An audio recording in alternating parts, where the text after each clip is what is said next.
digital Fate Weave mechanic here. So even though this hand only has one resource in it, the Sapphire Ice is going to let me Fate Weave, so I'm guaranteed to draw another resource next turn. So like the range of keepable hands that I get to have in this game are much wider than a game like Magic, because I know I'm going to guarantee get my second resource with this hand. And then Change Course here is a cantrip that lets me look at the top 3 cards in my deck and put one in my hand and the other 2 in my discard pile. So this will likely find me my 3rd resource. And then Heart's Whisper also Fate Weave, so that's going to find me my 4th resource.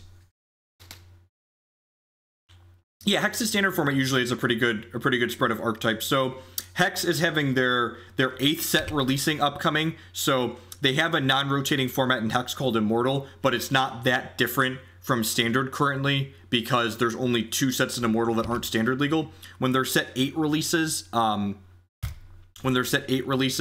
will be 4 sets in Immortal that aren't in standard.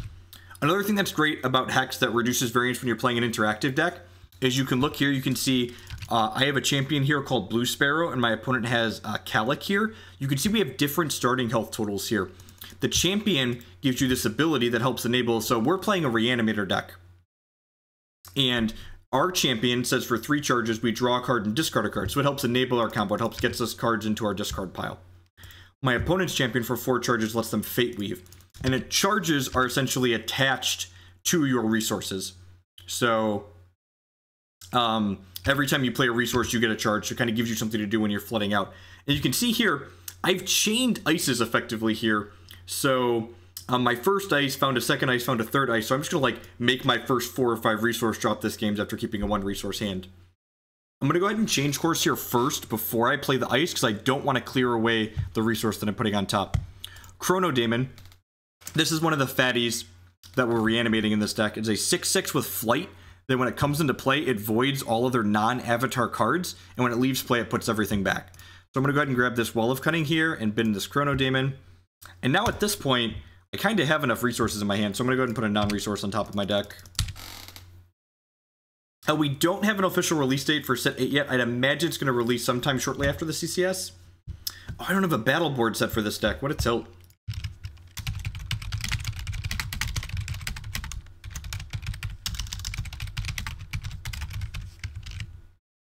What a tilt.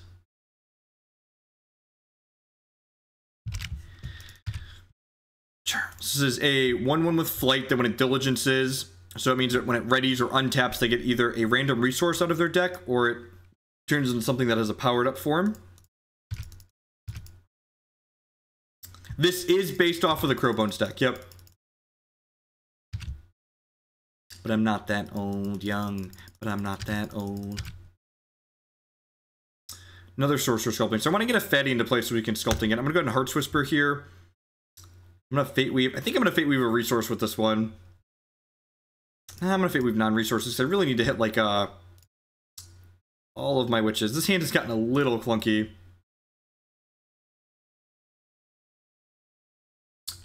They're not going to release the set this week because they said the CCS is going to be this current constructed format. So my money would be on after the CCS, probably that Monday or Tuesday if I was a betting man. Hey, Burns Red 37 with the brand new Twitch Prime support. Thank you very much. I really appreciate that. I'm just going to go ahead and pass back to my opponent here. I'm under a ton of pressure. So, Coralcove Witch. This is a card that shows the really simple, elegant use of the digital design space that doesn't have to be used in a random way. So this card, when it comes into play, I can pick a card in my hand and give it -2 cost permanently. And you could theoretically like finagle this to work in a paper TCG, but it would be really, really awkward, like setting a card off to the side, exiled or something weird like that. If you pick up one of the budget decks that's between like probably a competitive deck like in ladder is probably about 15-20 bucks. You can play all the way up the ladder reasonably with that if you're an okay TCG player.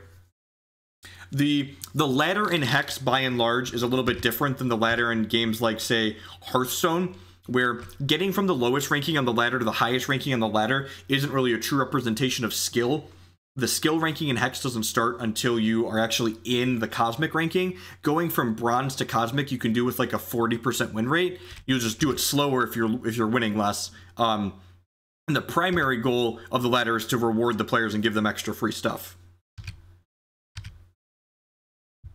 Another Runebind. Alright, let's go ahead and hit my champion power to draw a card. Discard a card. Another Runebind. You think my poker hand is better than theirs? Huh. I really don't want to discard, so I guess I'm going to play this Coralcove Witch and make one of the cards in my hand cheaper. This is a quick troop, so you can see here, whenever I play a card or my opponent plays a card, it goes onto the chain in the middle here, and both players have a chance to respond to it. Gonna make this other witch cheaper. So you can see this card's cost is going to turn into a green too, because it's been reduced. And my opponent doesn't know what card I've reduced or how much I've reduced it. They know how much I've reduced it by, it's reduced by 2, but they don't know which card I've reduced. That's kind of scary. I guess this Fate Weave's an attack, so we're actually going to be under a lot of pressure here. Oh geez, they got their 5th threshold as well. We're going to take this Fate Weaves when it attacks too, and this thing gets bigger every time they Fate Weave. So we're actually going to take a... It's not been a good showing of the Reanimator deck so far, game 1. Gonna take it kind of slowly. Thankfully, these Runebinds are going to buy us a little bit of time next turn. Holy crap, that's... Alright, they gave the troop 2/2 spell shields. They just gobbled everything up. Okie doke.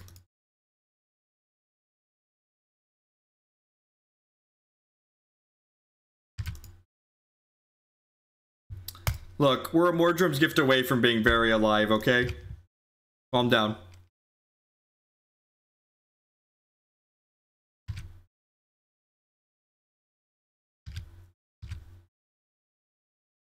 Alright, our next turn is going to be pretty good here. This turn cycle is going to be pretty good. So what we're going to be able to do is, I'm going to be able to play this witch, make this witch free, and then this witch is going to make this Runebind free, and then I can Runebind these two and double block this.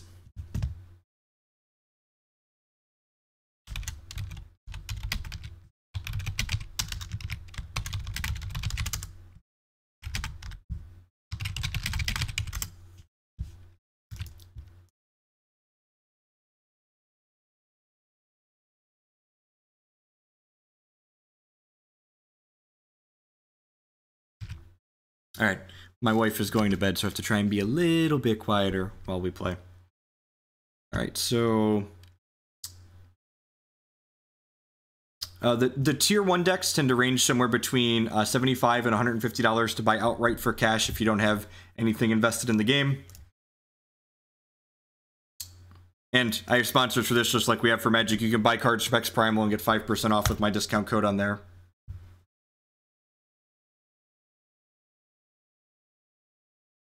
So this is going to make this Runebind free. And I'm going to double block this Arachnaya. I want to Runebind this guy first, because my opponent could have another Gift of the Manti to potentially kill us here.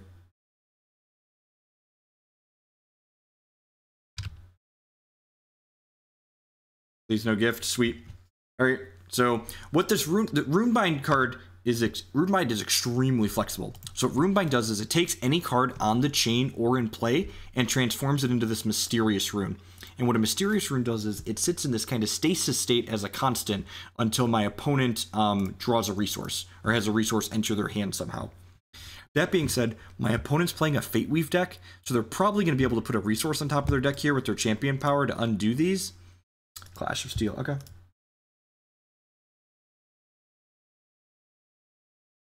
You can see here, this card is quick, and this card is quick, so I can play them whenever I have priority, and I have the resources available to play them. I also have Sorcerous Sculpting here, which is a basic action. So basic means you can only play it on your turn when you have priority, but quick means you can play it on any player's turn when you have priority. Oh, opponent disconnected. Alright. Little connection issue.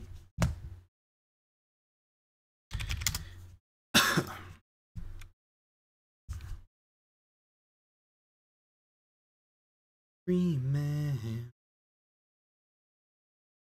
where you are.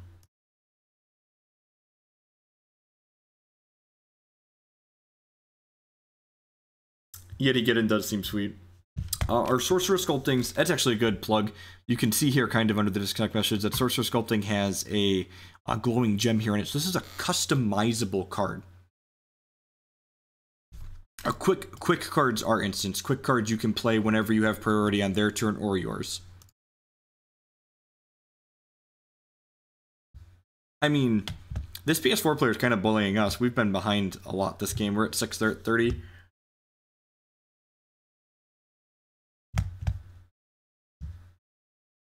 So Hex does use some digital design space to do some random stuff. So like the Sorcerous Sculpting is socketed with the ability to create a random action when we do it. Oh, I should have kept this witch because this one making a random action is bad because it's 0. That was a mistake. So Clash of Steel makes each of us pick one card we control and void the rest. So I should have kept the witch with a 4 cost. That was a mistake on my part. Pretty sizable mistake, because now I don't want to Sorcerous Sculpting this, and I would have Sorcerous Sculpting the other witch. It's kind of a tilt.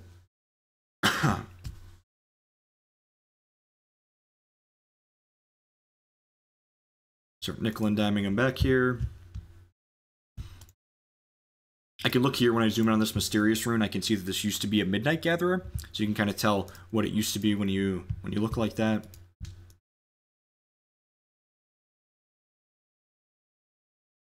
I assume they're going to put a resource on top here, so they flip this mysterious rune back out. And yeah, like 10 out of 10 should have kept the other witch. No, I don't think I'm scared of speed troops. Like I had a Runebind just in case they did have a speed troop. Hopefully, Battle of Destiny. All right, I'm gonna Runebind this. So Battle of Destiny lets their card deal damage equal to its power to another troop. And again, this is showing kind of the power of Runebind. By Runebinding my own card, it's no longer a troop, so my opponent doesn't actually get to kill my thing.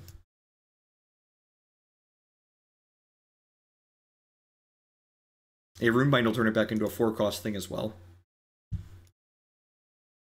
Mordrom's Gift, please. Alright, I'm going to grab this resource, which lets me recast my witch. When the witch comes into play, she's going to make one of the cards in my hand cheaper, so she'll make the Sorcerous Sculpting only cost 2.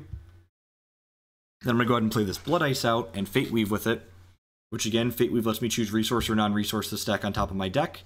I really don't need any more resources at this point. And do this. It's a pretty good one. So Eternal Seeker, this is another bomb that we can play, but we can actually... So, Chronodaemon costs diamond, so we can't actually play this out. So, these are the colors of the card, so we can only reanimate this one. Eternal Seeker, however, is shardless. It's an artifact card, so we can play this when we get to 7 resources. Rune Sculpting my witch here, which will give me another witch, and then give me a random action.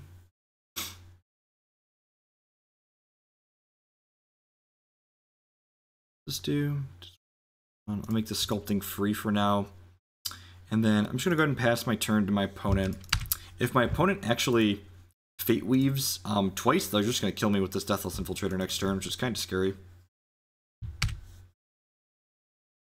So they have like Ice plus another card that Fate Weaves we just did here. That's an Ice. We could die here. Am I dead, opponent? Nope, that one doesn't Fate Weave until it attacks. Alright, so we get a draw here. If we hit a non-slow shard, we're going to mess their world up. That also works. So let's Mordrom's Gift our Chronodaemon into play here. And when Chronodaemon comes into play, in addition to being a 6/6 with flight, it voids every non-avatar card.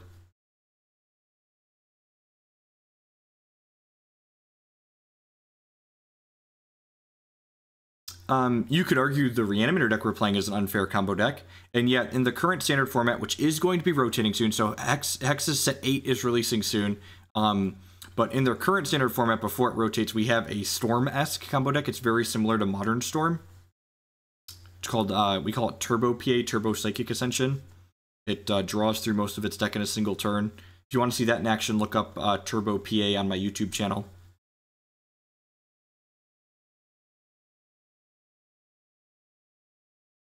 The other thing that's sweet with this Mordrom's Gift here is if my opponent kills my Chronodaemon, they get all this stuff comes back into play, which re-triggers my Coralcove Witches, which will make my Eternal Seeker cheaper.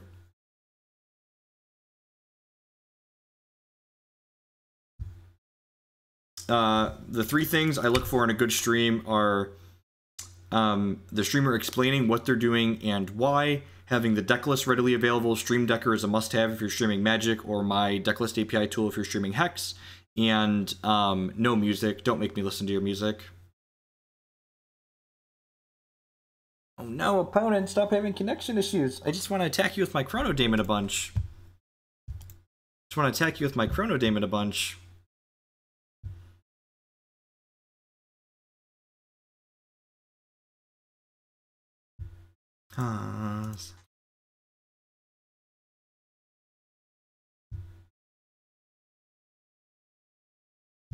Chronodaemon only voids non-avatar cards, so you just get multiple Chronodaemons, which is why it's great to sculpt. So, like, if you sculpt your Chronodaemon, you just get another daemon. No, it voids non-avatar cards. This thing cleans up mysterious runes, too. It's very, very good in this deck.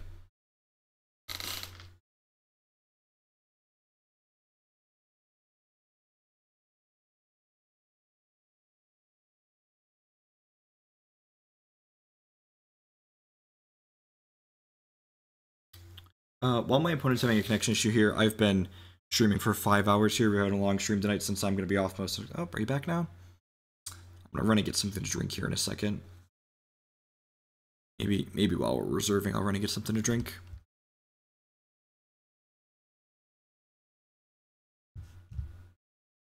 Inside your hand.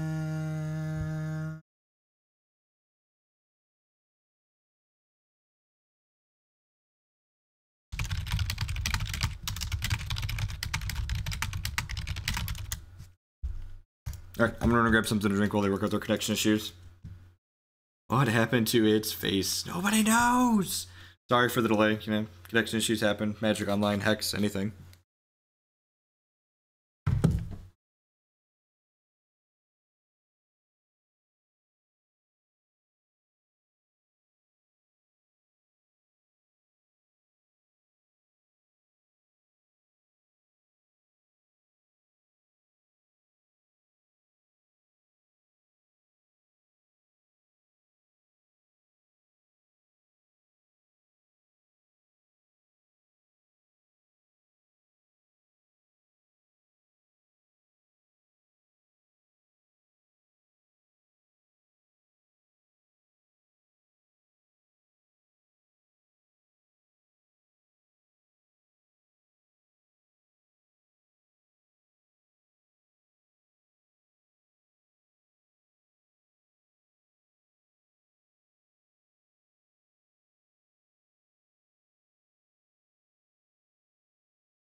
Probably like 45 minutes or so.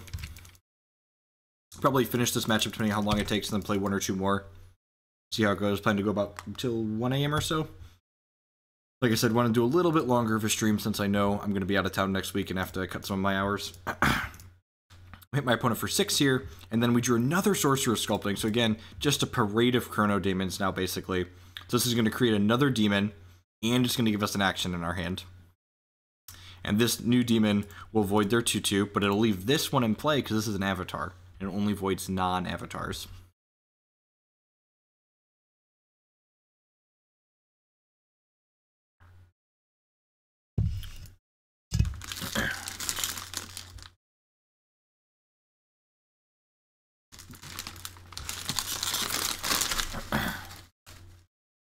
This deck is doing very strong things. It's very well positioned against the small troop decks.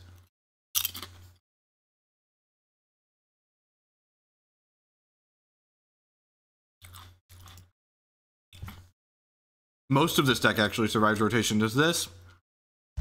Chronodaemon rotates, but Eternal Seeker and Aegilus survive rotation, and Transmog leaves. But all the key components of this deck, Change Course, Heart's Whisper, Witch, Sculpting, Mordrom's Gift, our Reanimate spell, all of these survive rotation.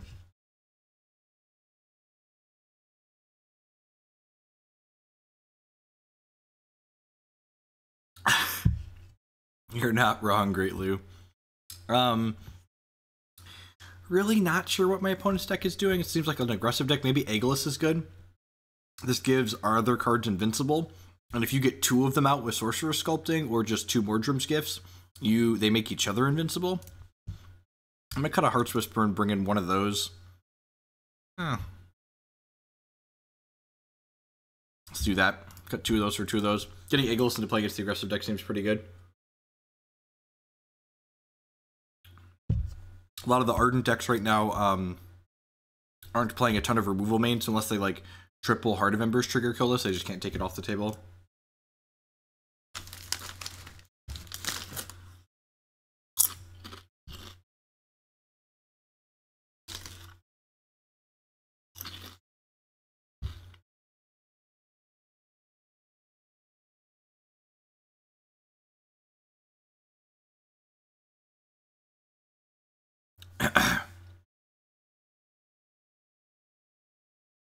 Yeah, Serp. So the Turbo PA matchup is kind of hard for this deck. This deck's very good against the Ardent deck in our testing, but Turbo PA is kind of hard. And our game plan against Turbo PA is board in a Rizzix and 4 Underworld Officers and just race them. Like race, they can't chump block these because they're unblockable. Just beat them down. It's not an amazing plan, but it's a plan. Aegilus makes your champion invincible as well, so you don't take damage.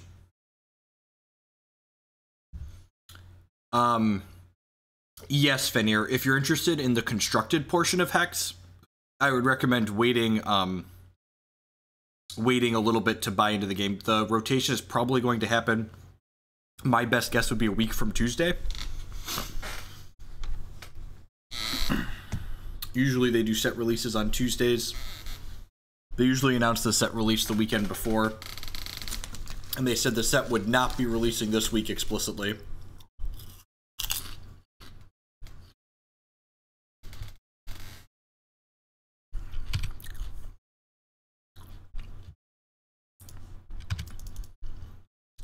If you like drafting or sealed, though, both of those are reasonable ways to break into Hex too. If you're someone who's good at limited, you can go infinite in Hex pretty reasonably.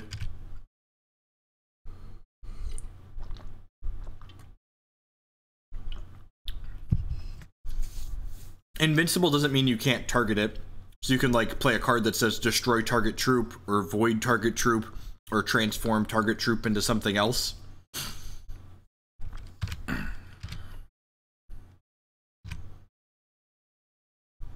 Yeah, having release dates be further out would be ideal.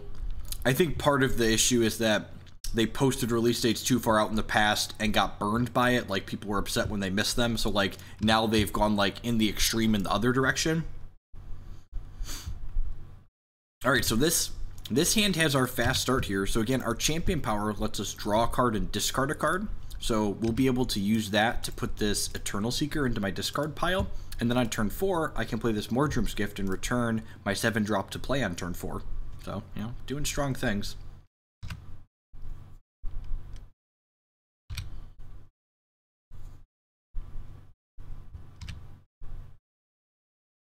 That's a Chronodaemon deal. So this Heart's Whisper means I'm going to go to 8 cards and have to discard, but I think I'm okay with that. Oh, we hit an Aegilus too.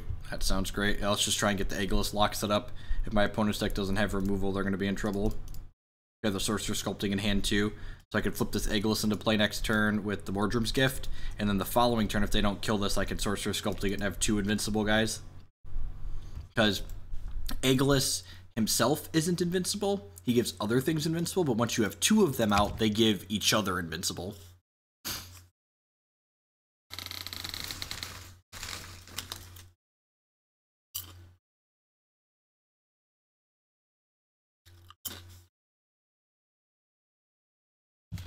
Yeah.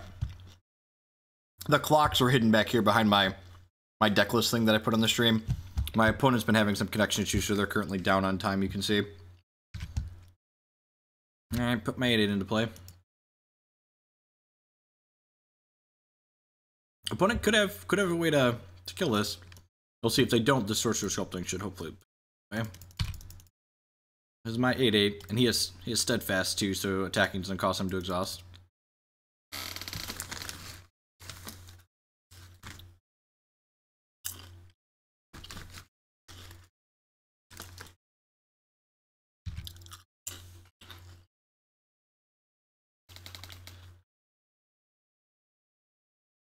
So the other thing that makes this deck really powerful is, in addition to just being able to play Eternal Seeker out from our hand, that costs 7, so it's kind of slow.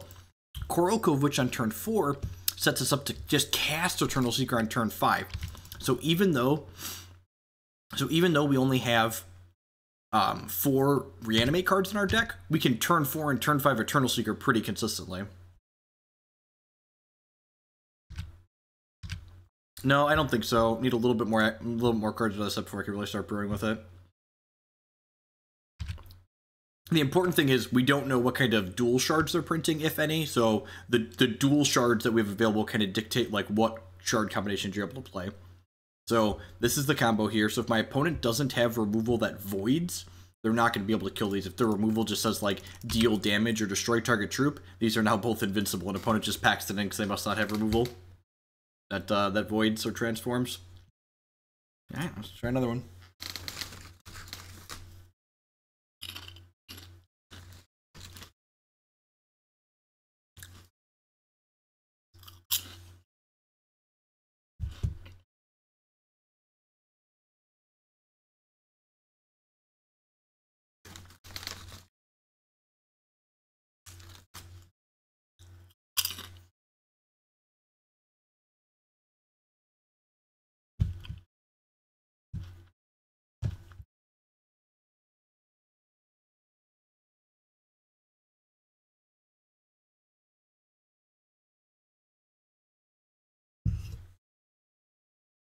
It's the healthiest of midnight stacks, Kool-Aid and potato chips.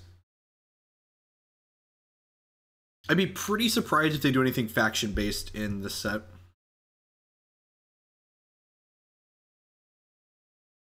Yeah, the whole Merry Caravan seems really sweet. The Timothy the Turtle seems really awesome. The 4/4 Leprechaun for 3 that's Diamond Wild seems super pushed.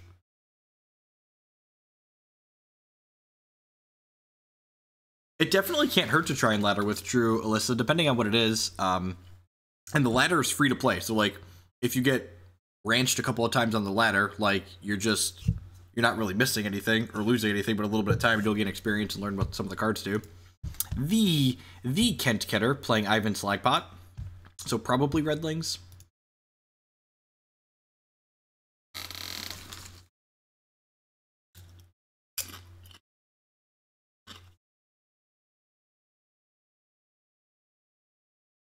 Lucky coins are a shardless resource that Fate Weave. They're very good. Also worth noting, that leprechaun,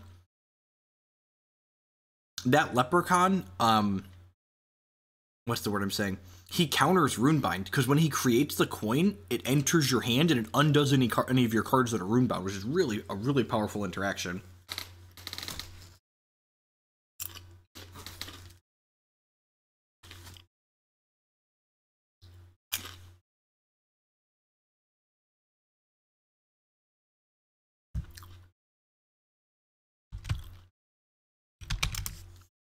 Yeah, so one of the balancing mechanics in Hex, you'll notice, is that some champions, if they have marginally worse or marginally better champion power, they have varying starting health totals. So the health totals in Hex vary from 16 to 26. So my champion starts with 21 health, and my Kent's champion starts with 24.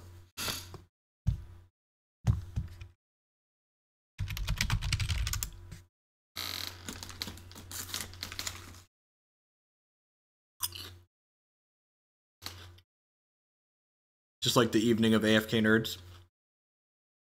Kent probably hopped in the queue and then walked away. Dork.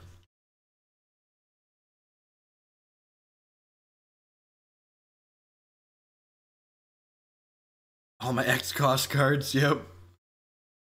Rogue with the clutch.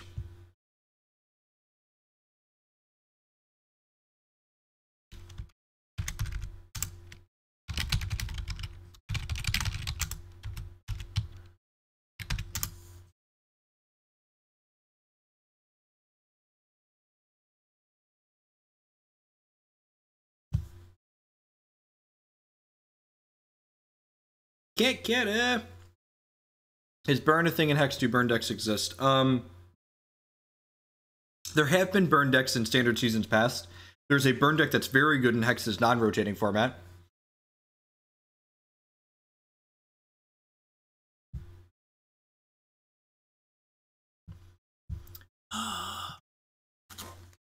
There we go. Welcome back, Kit Ketter.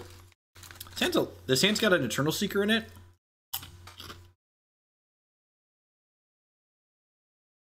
I need some resources. But Transmog's really good at slowing down the aggressive decks. It reverts and transforms a troop into a random artifact constant or troop with cost -1, which is a pretty good downgrade. Most notably, it takes speed off of most things.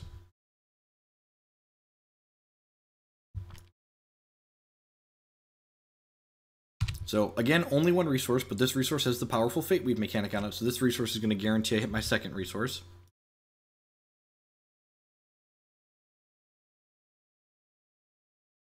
Let's go ahead and do this.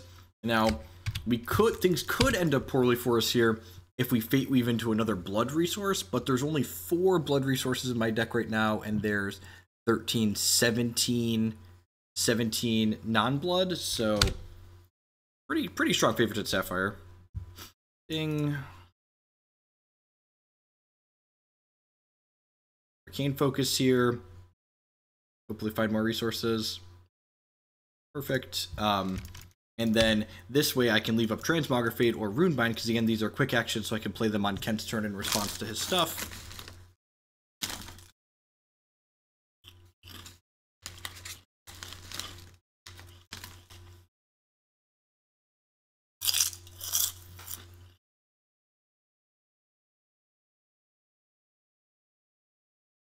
So Kent's champion power here that he's activating. It creates one of these 1/1 Dreadlings for every different Underworld troop they control. And he has a Venom and a Dwarf, which are different Underworld types. So in response to this, I'm going to go ahead and Transmogrifade Kent's Motor Trike Driver to hopefully turn it into a non-Underworld troop. It is in fact a non-Underworld, so now he's only going to get 1. Also worth noting, my Eternal Seeker here avoids all cards of a chosen number when it comes into play. So turning their 3 into a 2 and leaving Kent with multiple 2s means my Seeker is going to be a little bit more powerful when it comes down to clean up. And play this change course. Looking for a Mordrom's Gift at this point. Transmogrifade's an okay consolation prize, I think. I'm going to go ahead and hit my loot here. In this Eternal Seeker. Just going to go ahead and pass the turn again here. We're under a little bit of pressure. Being on the draw in this matchup can be a little bit tough sometimes if we don't have the Mordrom's Gift quickly. Mordrom's Gift is a card that lets us return the troop from the discard pile to play.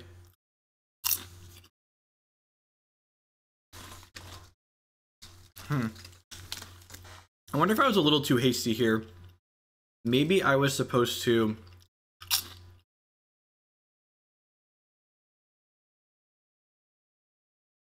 Maybe I was supposed to hold the Seeker so I could Coralcove Witch it. Yeah. Yeah, cousin, I think I was a little bit too hasty.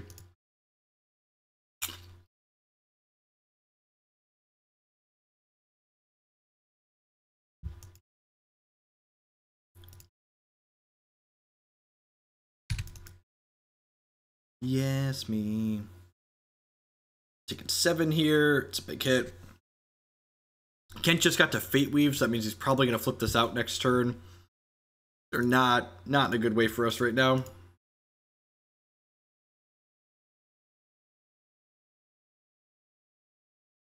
Okay. He might just be dead next turn. Like I said, on the draw in this matchup, There's a lot of pressure on us to have our combo card right away, and we did not here. We're missing it on turn 4, even though we looked at a bunch of extra cards.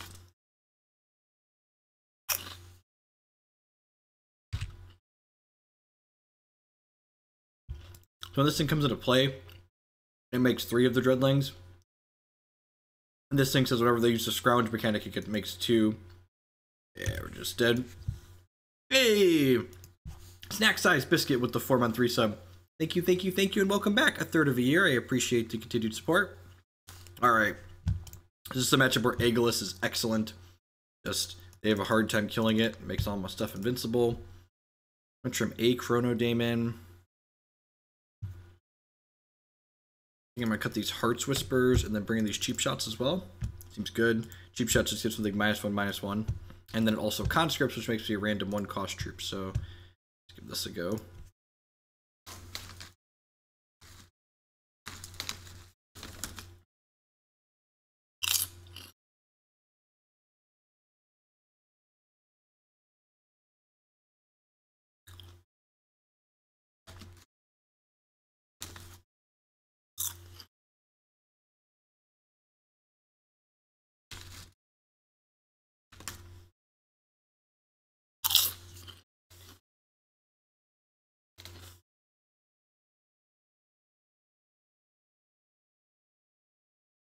To be fair, looking better than Magic Online's a pretty low bar. The ladder matches are best 2 out of 3, so that this little timer here where I switch cards around, Kent and I are reserving in between Game 1 and Game 2 here. And again, if someone that wants to like sit down and play like a deep, interesting card game for an hour or 2, I'd much rather play matches that are best 2 out of 3 because it's lower variance, so I find it less stressful and more fun if I can like have a little bit more control over the outcome. It's still no variance like something like, say, chess or Go, but it's lower than best of 1, and it allows things like more controlling decks to have a little bit more play to them because decks that are controlling tend to be a lot better when they can change what their deck's doing post-reserve. You'll notice here that we have a different battle board than we had in the last match. Kent has his fire battle board set up here. I actually have a battle board that I could set up. I should pick a battle board after this. I have a few of them. So, like, this is customizable. You can customize the sleeve back that you have.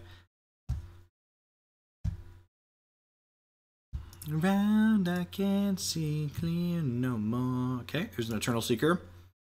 I'm going to put a non-resource on top of my deck. I've got plenty of resources at this point.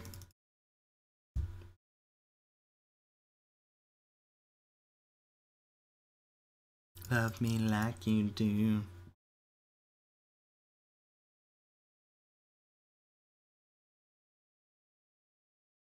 What are you waiting for? Yep. So we draw here. I might hit my champion power next turn. What do you think's the cutest card that's standard legal and actually playable? Cute's kind of subjective, right? Wow, that is a lot of resources. All right, well, I guess I'll take the ice, and I guess we don't have to draw through all of those now. Glass half full. Yes, all the time. There's been a couple players on the Hex forums clamoring for a more casual format, something closer to EDH. And I think it would be really sweet if they implemented something like that, like a singleton format where you could play PvE cards against other players just like casually in a non-tournament setting. Seems like something that'd probably be appealing to people. Heck, I'd probably play it on stream on occasion.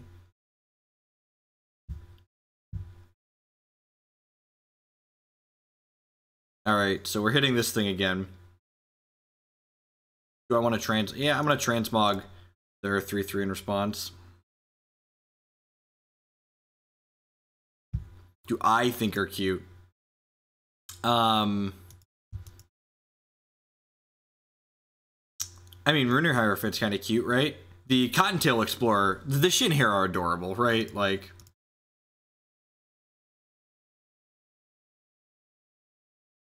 yeah, but it's okay if a format's like that is busted. Yeah, see, like that's the fun of a format like that. It doesn't have to be fair and balanced because that's not the goal of the format. Yeah, exactly, yo cousin. So, I think I'm actually gonna hold this in my hand for now. I could find a witch here to make this cheaper. I found both. And now because I committed to keeping this in my hand, I have to take the witch here. Which means I'm 2 turns away from putting this into play instead of 1 turn away from putting it into play, which kind of sucks. Hopefully we don't die in that time.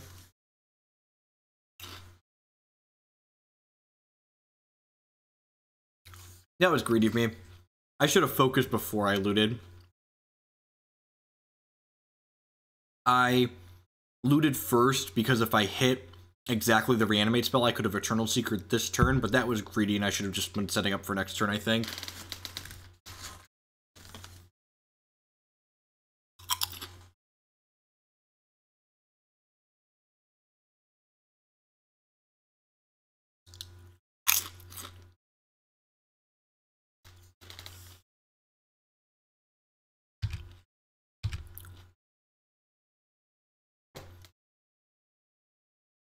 One, two, three. Yep.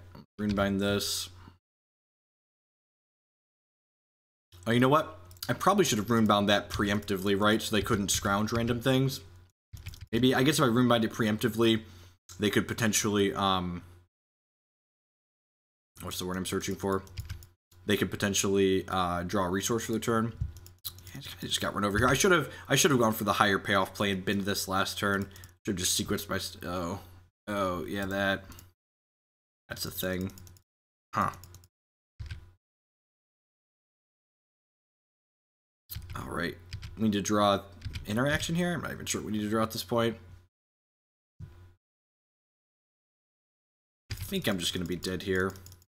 Yeah, we're pretty dead. That's not a good showing for the Reanimator deck. Let's try one more here to close out the night. Hopefully fumble around a little less.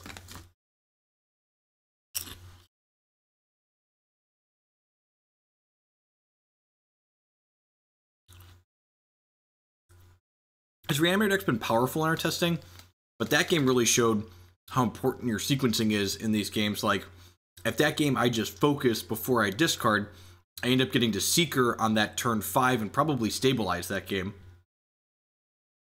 So, big difference when you sequence. Like, when you have all these kind of cheap cantrips between the change courses and the focus, even the Hearts Whisperers to a degree, and really using them in the correct order, especially alongside your champion power, which is essentially a free draw discard, is really important for minimizing and maximizing what you have going on. And then there's nerds like Kent Kidder, they're just going to run you over with redlings. They're not thinking at all. Noob luckers. Beep beep. I don't beat any Reanimator spells cheap.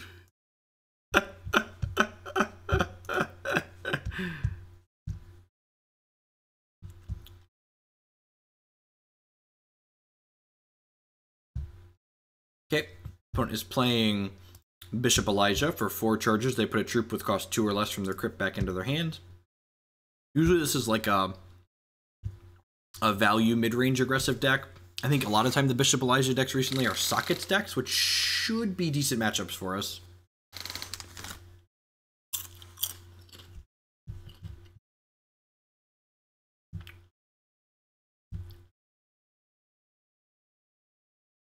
Yep, this hand's pretty good.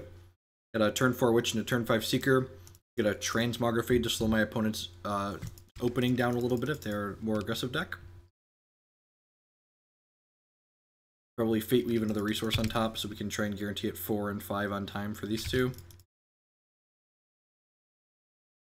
And loot away this Chronodaemon later for a reanimation spell. Reanimation action, sorry. There are actions in Hex.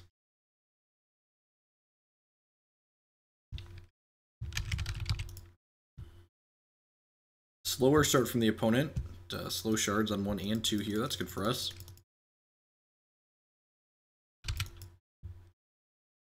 We know their deck involves little troops in some way because of their champion power.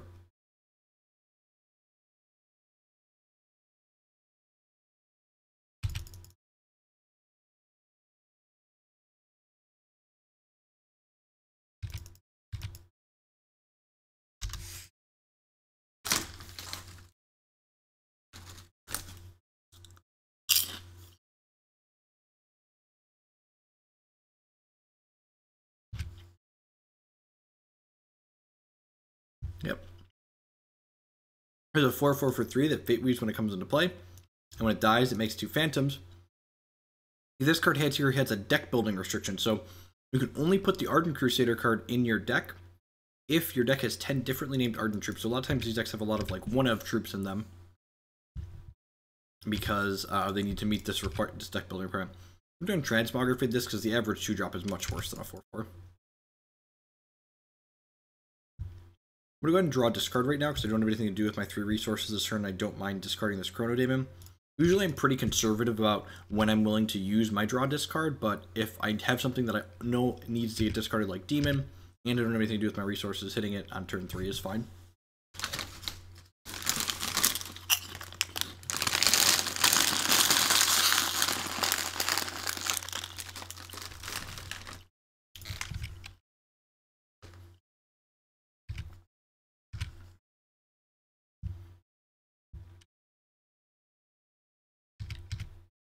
So saying when it attacks, it deals 2, still attacks for 3. That's a lot of damage. That's fine. We're lining ourselves up nicely here for a turn 4 Witch, turn 5 Seeker. Valor their thing, yep. Transmog this guy. And again, turning all of their cards into 2s is reasonable for us because then my Seeker's going to be able to just come down and void all the 2s. Maybe I should have Transmogrifaded this before this dealt damage to me to deny them the Valor. Very possible that's what I was supposed to do. It's kind of funny that I Transmogrifaded them into 2 things that they can actually play out with their Ruby Diamond cards. Slash and Dash. What does this do? Gives them Swift Strike and... okay. Notably, this made a bunch of... it made a bunch of 2-cost things. So, my opponent's entire board is going to disappear to this Eternal Seeker. I don't think so, Yo Cousin. At least in our testing, like, this deck's pretty consistent at getting turn 4, turn 5 Seeker. Like here, we're at 10, but like, my opponent's entire board is going to go away here, and I've got a 2/4 and a 5/5 in play, so like, we've stabilized pretty well. The aggressive matchup is not as bad as, in our testing so far, the aggressive matchup has not been as bad as that match against Kent Keter implied it was. And again, I think I win that second game against Keter with better sequencing. My big bad Seeker comes into play here. Oh, they're sacrificing that to give their other things. That way they have a troop in their crypt for their champion power. Sure. I'm gonna leave Coralcove Witch back here just in case they have a speed troop.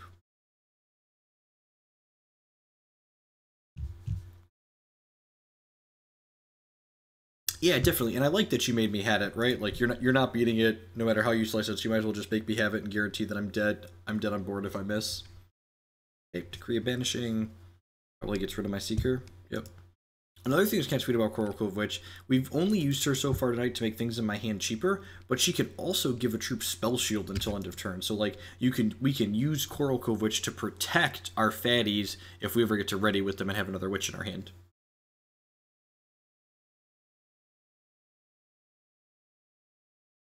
This type of removal is not very good against us because it's a constant that sits on the table. So like if we draw another Eternal Seeker, we can get rid of this and get back this Eternal Seeker.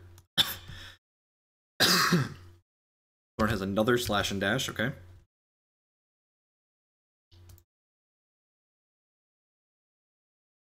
Don't really want to attack their 2/1s into my 2/4.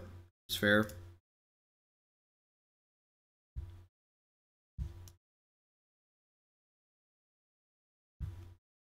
Yeah, maybe we're supposed to take the change course there. Yeah, probably. Salute. They're sculpting. Actually, I'm kind of in the market to just like sculpt the Switch, right?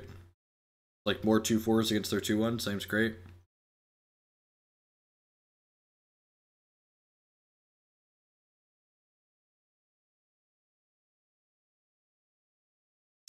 Free lineup pause site. Yep, sign me up.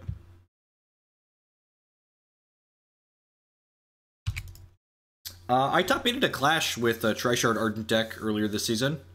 There was another Tri-Shard Ardent deck that was a different 3 shards that top 8'd the Bash 2 weeks ago.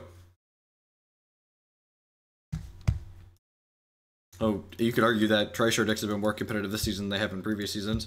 So landing plus site here, let's use the Prophecy Maniac. So it modifies the next 3 cards in my deck to add when you play this draw cards. The next action, resource, and troop I play will draw cards when I play them. So it's kind of like a delayed draw 3. Stop any clashing money or anything. So there are in-game prizes for the clashes from 5th through 8th place, and the top 4 competitors get cash prizes. All right, are they going to slam in here?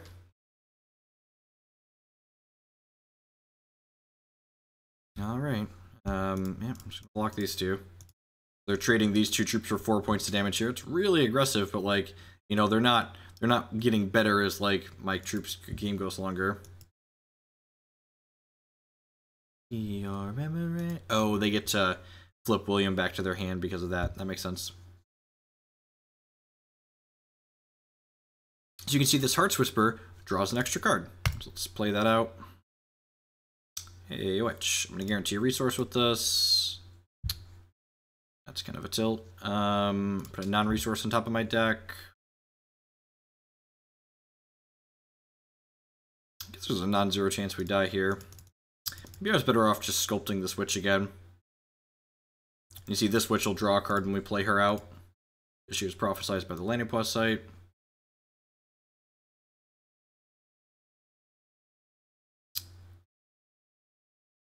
That's pretty good. We could die here.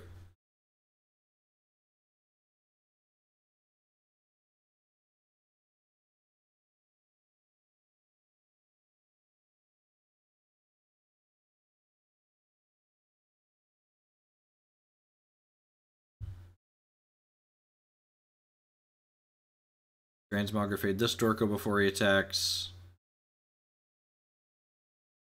That's pretty good. Just turned it into a Sapphire Fusion device. Deal.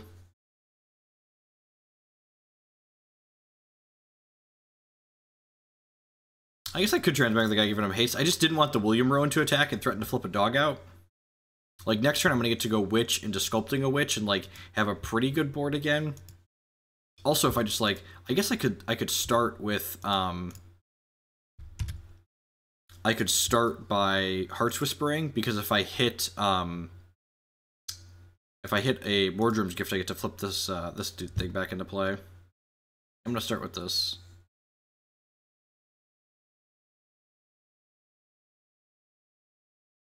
Oh, am I gonna die? I think it might die.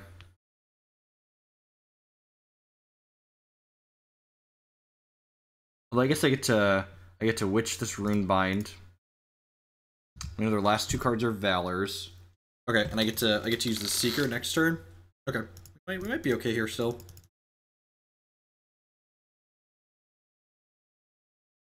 I'm really bad at drawing Mordrom's Gift tonight. We're like through 24 cards in my deck without one. No, I'll never give up. What am I fighting for? Something more. Yes, and Seeker gets back this other Seeker because it's going to avoid 2s.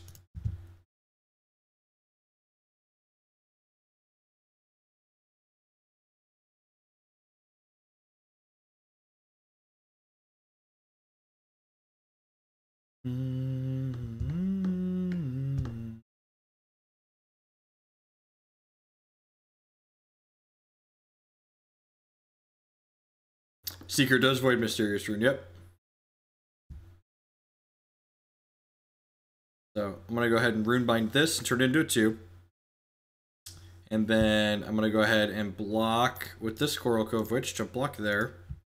And then I'm going to play this Eternal Seeker, which is just going to get rid of my opponent's entire board.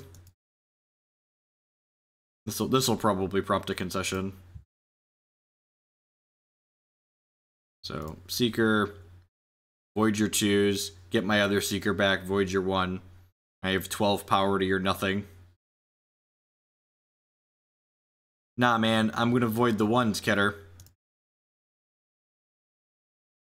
When this Seeker comes back, it voids the ones. Get out of here. No infusion device for you.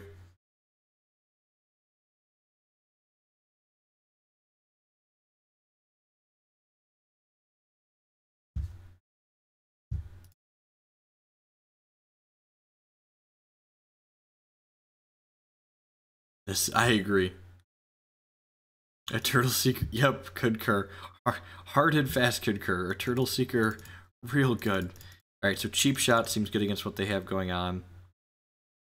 Aegilus, bring in the Aegilus, cut a Chronodaemon, yep.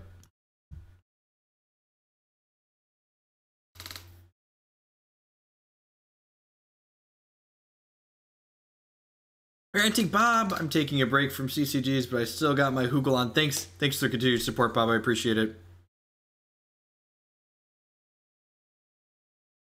It's such a big, powerful sweeping effect, and Chronodaemon does look good. Chronodaemon's actually better. Chronodaemon's actually better than Eternal Seeker, but we can't actually cast it without messing up our resource base a lot because it requires double diamond.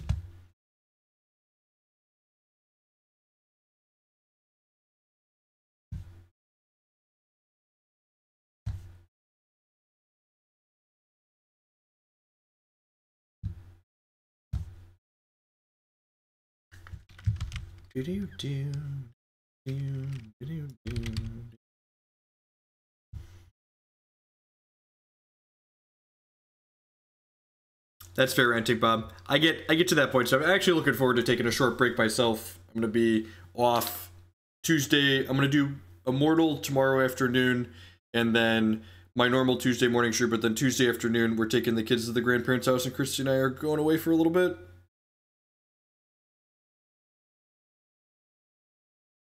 I try.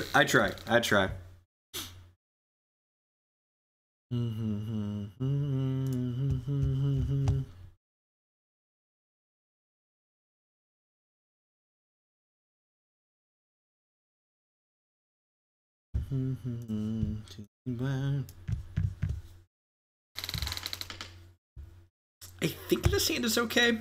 We get a couple of Fate Weaves here, which are nice. I might lead on this Blood Shard on one, so we can cheap shot a Righteous Outlaw.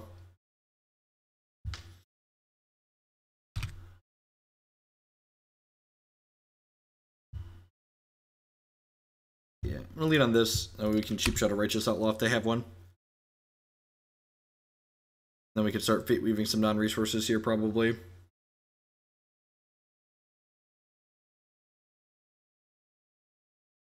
That's a William Rowan. Daughter of the Poet, interesting. So 2/2. Whenever they gain a diamond threshold, they give something flight. At the end of the turn, if they have 5 diamond thresholds, they get different troop from their crypt back into play. Put a non-resource on top of my deck here. 4 resources is plenty for now. Looking for like a Seeker to cheat out with the Coralcove Witch, or a Demon or an Aegilus to dump in our bin with our champion power. You'll notice I chose not to Arcane Focus there. I don't like to Fate Weave and then Arcane Focus because, what's the word I'm searching for? If you Fate Weave and then Arcane Focus, you're basically like fixing half a cantrip, which isn't particularly profitable. Other Sorcerous Sculpting, awkward.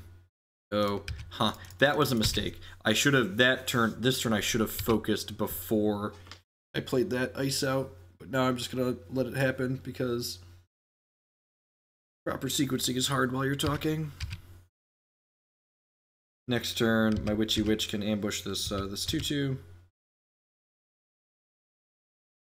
You have a Crusader here.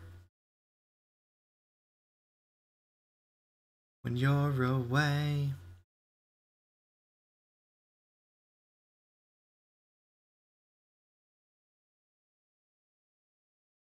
Just fine, everything will be alright. It's really weird that they have the Fate Weave gem in this Moonrise Elder, because that's a minor gem. Oh, you know what? I should have, yeah, I'm just gonna do this. I should have let this, when this came into play, it made Valor just the loosest of Hoogles here at the midnight hour. Loosest of hoogling.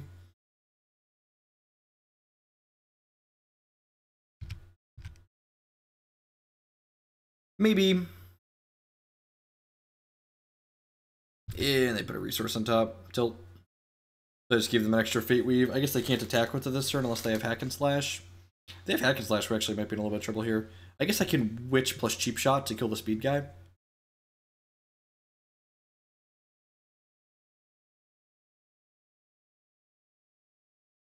They didn't give the daughter flying. That's good for us. What if they're going to play around the Witch here? They saw the Witches last game.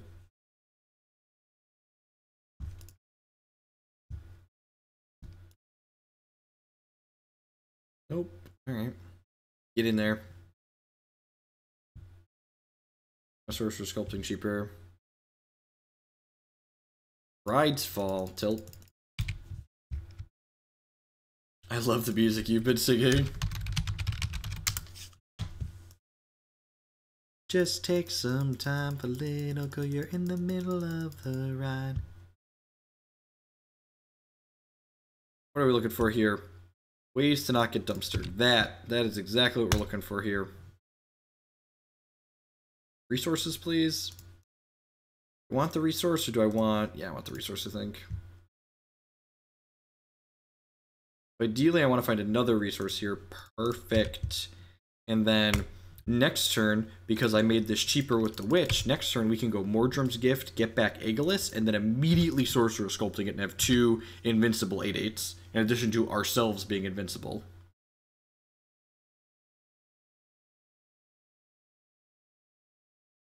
Dear opponent, please don't kill me. Hit and run, shoot on my tongue. Alright, this bodes well for us. We're taking 11 here, but we're going to get 2 Aegiluses into play. So hopefully that locks it up. Hopefully they don't have 2 pieces of removal that are like martyrs. They have like double martyr will die. But now I'm hungover. Forever, forever is over. Say hello to goodbye. How about a friend? Used to be love drunk and now I'm hungover. But now it's over. Get to make a 3rd Aegilus friend next turn. So exciting. And again, these aren't invincible themselves normally, but they make everything else invincible. So when you have 2 of them, they make each other invincible. Which one of these do you think is the big spoon? Ooh, we could die here. We could die here. This is a way someone was asking earlier how you break up Aegilus. This voiding gets rid of something that's invincible. You just say, oh, they got a second one. All right, we're dead. All right, we get to, that was game 2 though, right? All right, sweet. Let's select a battle board for game 3. Let's get something more entertaining to play on. How about a boat? Let's play Hex on a boat for the 3rd game. Actually, you know, do I want the Chronodaemon instead of the 3rd Aegilus? Yeah, I kind of do. Opponent's got a lot of removal. Chronodaemon's a little bit better against removal because we can protect it with Runebind.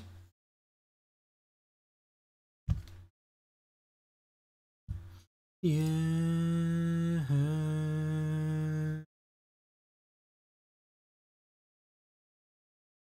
This is going to be our last game of the evening. I've been streaming for 6 hours. Okay.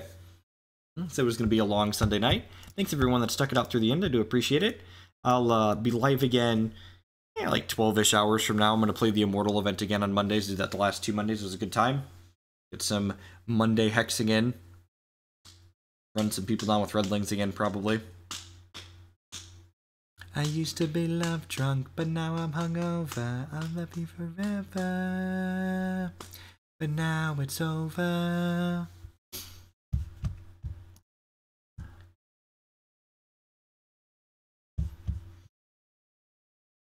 No. This is way better than that boring battle board we were playing on. This hand's a little ambitious. It needs some resources and a reanimate spell.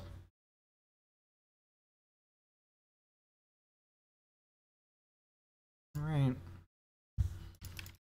That gets us more resources. The Immortal thing is at 11 a.m. and 6 p.m. PST every Monday this month, I believe. If you go on the Hex forums, there's a link to a calendar on there that shows all the events. There's actually Hex stuff at 11 a.m. and 10 p.m. PST 4 days a week now.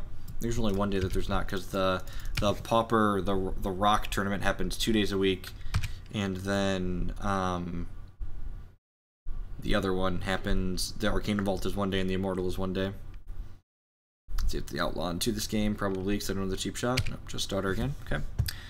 And again, I'm going to loot on 3 here since I already have the Chronodaemon to discard. Transmog is a good draw, helps us slow him down. Confer a Witch or a Mordrom's Gift at this point, or more cantrips to help us find those things. Alright, found another cantrip. The top 2 cards, grab one. Not looking for another Chronodaemon. Let's just grab our 5th resource guaranteed here.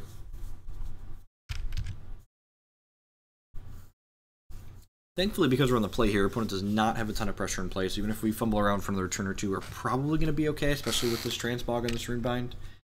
So again, Witch or Gift or Cantrip, or what we're looking for here. Maybe, what's it called? Heart's Whisper would be reasonable as well.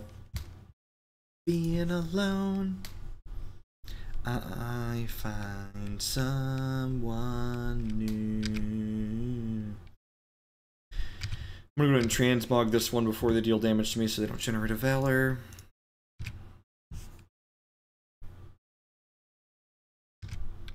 That generates them Valors anyways, but in a different way. Sure, good beat.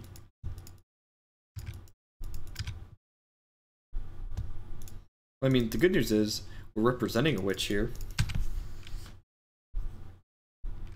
Maybe they won't have Pride's Fall and they won't be able to attack in.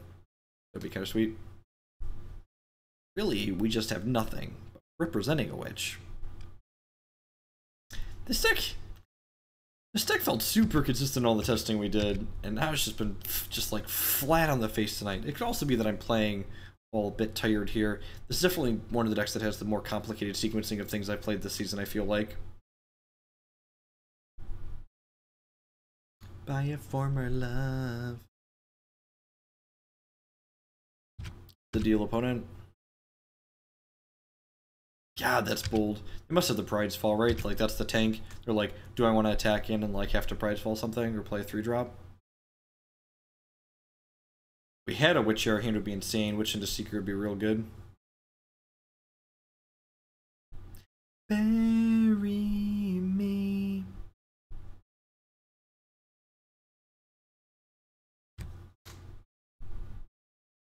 The old post-combat slash and dash. Okay, so they must have Pride's Fall, and like that's what this tank was about, right?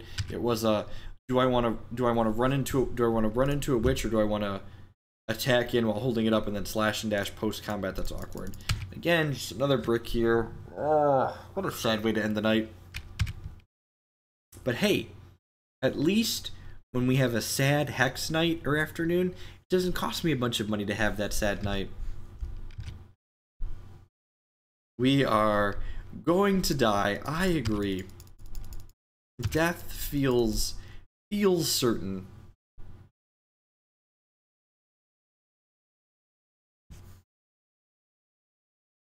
Feeling imminent as far as death goes. Reanimate. All right, that's a Witch. That's a Witch.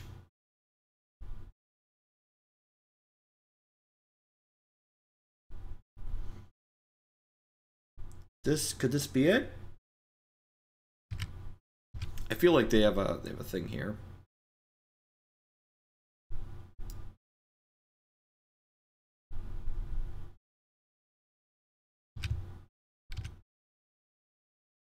Is she too late?